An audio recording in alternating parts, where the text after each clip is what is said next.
వికారాబాద్ జిల్లా కొడంగల్లో ఏర్పాటు చేసేది ఫార్మాసిటీ కాదని ఇండస్ట్రియల్ కారిడార్ అని తెలంగాణ సీఎం రేవంత్ రెడ్డి క్లారిటీ ఇచ్చారు. సీఎంతో వామపక్ష నేతలు ఇవాళ భేటీ అయ్యారు. కాలుష్య రహిత పరిశ్రమలే ఏర్పాటు చేస్తామని రేవంత్ రెడ్డి వారికి వివరించారు. భూసేకరణ పెంపును సైతం పరిశీలిస్తామన్నారు. అలాగే మహిళలకు యువతకు ఉపాధిని కల్పిస్తామని రేవంత్ హామీ ఇచ్చారు.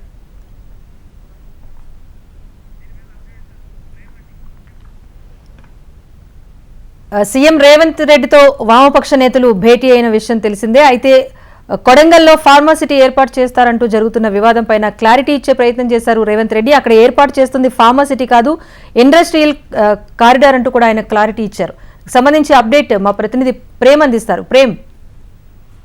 రాజేశ్వరి, కొద్దిసేపటి క్రితమే సెక్రటేరియట్ లో సీఎం రేవంత్ రెడ్డిని కమ్యూనిస్ట్ పార్టీలకు సంబంధించినటువంటి నాయకులంతా కలవడం జరిగింది. రీసెంట్ గా కమ్యూనిస్ట్ పార్టీల తరఫున ఒక ప్రతినిధి బృందం లఘుచర్ల ఘటనకు సంబంధించినటువంటి జరిగినటువంటి ప్రాంతానికి నిజ నిర్ధారణ కోసం వెళ్లడం జరిగింది. అక్కడ బాధితులు ఎవరైతే అక్కడ రైతులు, గిరిజనులు, ఎస్సీ, ఎస్టీ, బీసీలకు సంబంధించినటువంటి అక్కడ జరిగిన పరిస్థితులను అన్నింటినీ కూడా కమ్యూనిస్ట్ పార్టీలు సంబంధించినటువంటి నేతలు తెలుసుకోవడం జరిగింది. నిన్న సాయంకాలం సీఎంఓ నుంచి కమ్యూనిస్ట్ పార్టీలకు సంబంధించినటువంటి బృందాన్ని లఘుచర్ల ఘటనకు వెళ్లిన వారందరినీ కూడా రావాలని చెప్పి సీఎం రేవంత్ రెడ్డి పిలవడం.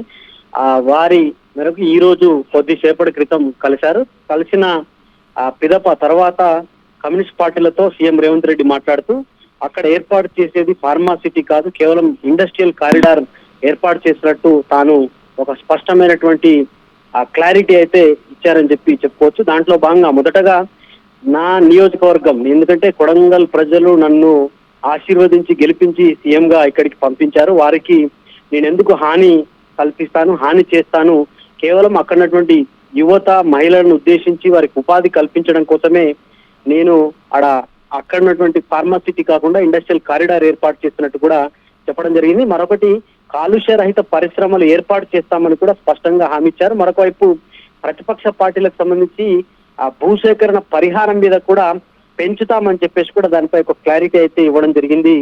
Rajeshwari. Right, thank you Prem.